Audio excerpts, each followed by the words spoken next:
Hello and welcome to the Ladies Meeting podcast. My name is Anyssa and we actually meet in person, the Ladies Meeting, once a week in Vancouver at the historic Sylvia Hotel. We're a group of about 20 women that meet on English Bay on the last Tuesday of every month. Our website is theladiesmeeting.com, or you can find us on Facebook and Twitter. You can use the hashtag #TheLadiesMeeting to find us. I brought this together over 5 years ago, and it was just little coffee groups. And finally, when moving to Vancouver, I met up with Angela, who's my co-host, and we have been doing these meetings now for over a year, and we have an amazing group of members. One of the people that we've met through some of our groups is Kathleen. Her last name is Lane, and her website is kathleenlane.ca. She is driven by her vision of a future where people, communities, and ecosystems are thriving. As an organizational performance consultant, she works with businesses and nonprofits to align purpose, strategy, and culture to deliver results that benefit the triple bottom line. A perpetual learner, Kathleen studied engineering and population health before earning her MBA from UBC's Sauder School of Business in 2015. Since graduating, she's continued to research the human side of business and recently published a white paper outlining how fulfilling six core psychological needs supports employee well-being, engagement, and productivity. She lives in Squamish, not that far from me. It's actually where I met her at one of our Eat Work Play groups, which is an offshoot of the Ladies Meeting. And she spends a lot of her time climbing, skiing, up in our local mountains. We do a lot of outdoor work here. So I was really pleased that Kathleen accepted my invitation to the podcast. We're interviewing women who are out changing the world and showing true leadership in what they're doing. So welcome, Kathleen. Thank you. So today you are going to talk about the 6 core values that you've written this paper on. And I'll just list them out. And then if there's anything else you want to tell us about yourself, and then we're going to talk about the first one today. And then we will have 5 more podcasts after this on the other 5 of the 6 core psychological needs. So the first one is connection. The second one is purpose, competence, autonomy, growth, and rest. So maybe you could just give us a little outline of how you came up with those 6 items and then move on to connection. Yes, absolutely. So you mentioned in my bio, I studied population health, and that's really how our social and physical environments affect our well-being as human beings. And so I had that, and then I went on and I studied business, and all of a sudden you have 2 very different mindsets, and yet most of us spend most of our waking hours somehow engaged in work. So I got very interested in trying to figure out how to create workplaces that benefit the people that aren't, spending their whole day there, but also, a business needs to make profit to survive and continue to offer its valuable product or service. So there had to be a way that we could support well-being, but we could also support business performance as well. So I started just reading a lot of literature and all the studies on high-performing businesses and the bits and pieces that contributed to high-performing businesses. And there seemed to be underlying causes of that. And as I started boiling it down, I came up with these 6 core psychological needs. And when we can take care of them in the workplace, we have an engaged, productive, healthy workforce, but we're also contributing directly to the performance of the organization. That's amazing. I know when we first talked about doing this podcast, we were talking about Hootsuite, who, they're founded here. We've both been to their buildings and to the workplace that they've created, which is so unique. And I used the example, I talked to one of those people who were interns when that was still a thing. And I said, would you go back and do it all for free again? And she was like, yes, I would totally do it again.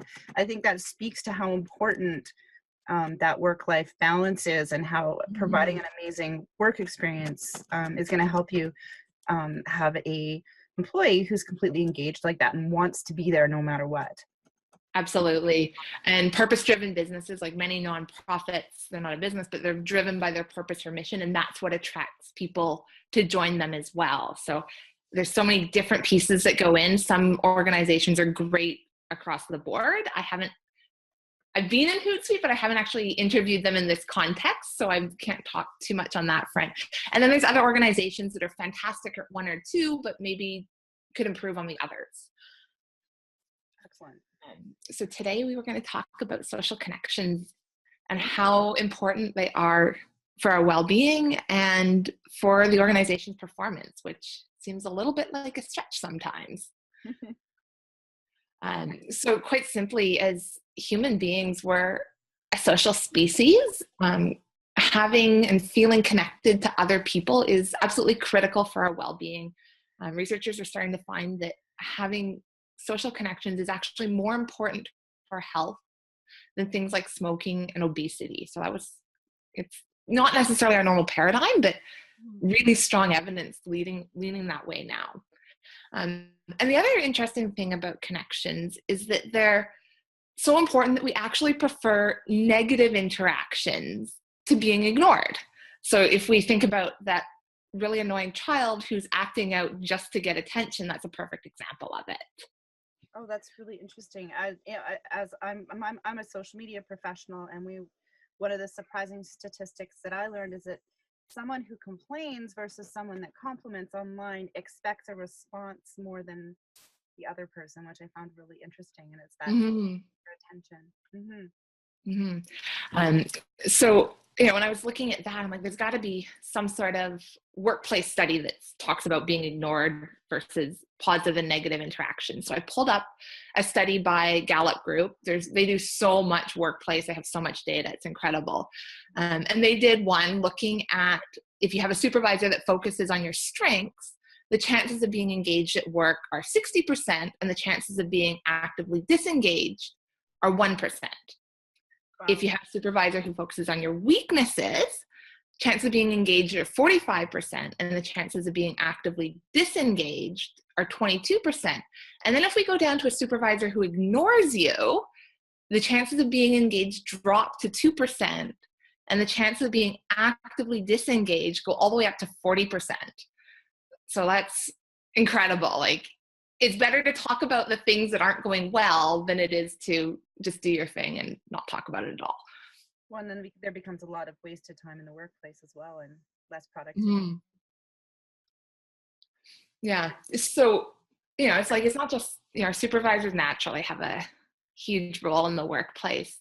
But I think perhaps most important is just having friends at work. So the more friendships we have at work, the more engaged we are in their work, and that directly promotes our performance. So do you think that like companies like Lululemon, is that one of the reasons that they're succeeding? Because I have a roommate, for example, she works with Lululemon, and she's always inviting and offering because they go around in Whistler, they do different evening classes, and she's so engaged and already knows what part of the different communities she wants to be a part of and how she wants to learn and grow with the company, and she knows exactly what her goals are within the company. So somehow they've really developed that. Absolutely. I've heard a few different things about how Lululemon goes about developing their people, and they actually, I believe, I could be mistaken, that you co-create your job description with them as part of your onboarding process. And that really touches in on a few of the different goals. Like, you're talking about community here, and she's connecting through her job with the local community, but also, it's her own goals that get to be reflected in her work. So that goes into one of the other needs around purpose, autonomy, because she has control over what those goals are going to be as well. Well, and I think, but just going back to what you were saying, she's building friendships as she's got opportunities to invite friends into. Absolutely. And showing off the pride in her company. For sure. And interestingly, companies, like, the higher the engagement score is, so engagement, we know friendships promote engagement. And then if we look at it sort of for the organizational performance, engagement, the higher engagement companies outperform in profits as well. So every chance as an organization, every chance you can have to help your employees connect with each other and connect with the community they're working in, you're boosting their well-being, but you're also boosting your organizational performance. Interesting. And I guess it really depends on the type of company you have and how you're, even like I work in a company where a lot of our employees are actually completely separate and only cross paths very rarely. And they live in different towns, so it's a real challenge to create any sort of community. And I find them, interestingly enough, reaching out on Facebook a little bit, but still trying to keep a professional distance. And so it's interesting because we have these social groups online that are an opportunity for people to engage in, but we as a company haven't offered that as a professional structure. So it's I'm curious to see how bigger companies are providing that. I know we've seen some I can't think of the movie, but there's a movie where a girl goes and works for something, it's supposed to be like Google or Facebook, and it takes over they control her activities and her friendships, and, well, why didn't you show up for this? And, no personal space allowed. And so that, like, it goes to the dark side of, you could take things a little too far. I guess if people are more into talking about their weekend plans than actually doing their work, that would be another example of friendships going too far. But, and if you're create an opportunity to interact, like, obviously the more often we see each other, the more familiar we become with each other, the easier it is to become friends. So, obviously the online pieces, if people cross paths in the office, if there's weekly team meetings, I don't know if that fits into your scenario or not. But just creating those structures where people can even briefly touch together. Yeah, absolutely. Well, I think the one thing that does set us apart, we have very long-term employees. A lot of them have known each other for 10 or 15 years, and that does set us apart from maybe a typical environment. For sure. And it takes time to move from simply being an acquaintance to becoming a friend. It takes about a year, but proximity, you see each other regularly, familiarity in this case, perhaps working together on a project. But the crux was some sort of shared vulnerability. So whether, in your personal life, it might be sharing secrets about your hopes and dreams or your family or whatever that may be. In the workplace, it could be more workplace professional kind of topics, like simply like leading with a question instead of just telling someone what to do. So as a manager, that would show vulnerability. You don't necessarily have all the answers. And by taking the time to truly listen to a response, you're recognizing their experience and acknowledging them as a fellow human being. Interesting. So what are you doing have you started putting together some sort of structure that you can offer to businesses that aren't doing it well? Not yet, unfortunately. I've been playing with these ideas and I'm beginning to share the ideas. The interesting thing about, these 6 core psychological needs is that they're intuitively quite obvious. Every time I share them, the response is, yes, of course. And then we look at those really dismal employee engagement results. Overall, in the North American workforce, only about 30% of employees are engaged. So that means 70% of people don't care about work when they show up at work. There's kind of meh, or they're actually not resistant to showing up at work that day. So there's clearly room for improvement, but given that these are so obvious, it's an interesting, how do you tell someone that they suck at really obvious things? Have you looked at any companies where they've gone for 20 years with failing at employment engagement and then implemented new team building? And I mean, there's so many. I worked for a company called Eventology every once in a while, and they really work on employee engagement in large groups, like 300 executives painting, and work and stuff. And it's really interesting to see when you do that, the personalities that come out. You see who the leaders are, who are the ones who just aren't going to follow the rules because they don't want to match their colors up. And actually, we've seen examples where people got fired because they didn't play well to the others, right? So where I've seen it is a place for this opportunity to build friendships and share culture and things like that. But when you find those disengaged employees who are only in it for their own benefit, they really start to stick out, which is interesting. So I'd be curious to see what's happened with companies who have switched or gradually implemented. Who've managed to make a big cultural change like this. Start to that would be a fascinating study to do. And I'd love to interview companies where they've gone through a big cultural change, and what was it that let that happen? Was it led by one person? Was it something that bubbled up organically as they started hiring new people? I would be absolutely fascinated. So all the companies that are out there that you know of that have gone through changes like this, like, send them my way, and I'm going to start reaching out and doing some interviews. Oh, that would be amazing. Well, a lot of conferences come to Whistler, so what you could do is hook up with one of those companies that does the event training, like the event cultural piece of events and things, who they've been working with.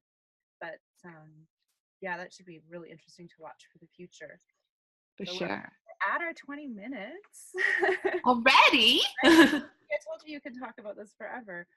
I really want to encourage people to come back and talk about item number 2. Did you want to give us a little teaser before they come back? Which one was item number 2 on my list again? It's purpose. It's purpose. Oh, lovely. Purpose is one of the things that sets us apart as human beings one of the many things that sets us apart as human beings from other species, and that we can forecast into the future and strive to achieve a goal. And when we're working towards something that matters to us, we are so much more motivated to do it. We're so much more engaged in the process. And, we volunteer for things that matter to us. So we're willing to do it for free. Not that we're going to give up our whole work life for free, but when we're working, if we're working for things that matter, we bring our best selves. And awesome. Well, I can't wait to hear more about that in our next call. So Kathleen and I are going to actually meet online once a week and record these sessions. And do you have a sign up for your 6 Secrets of High Performance Organization, a place that you can send people to? It's just on my website right now. So if you go kathleenlane.ca, and there's a button that says download white paper. Excellent.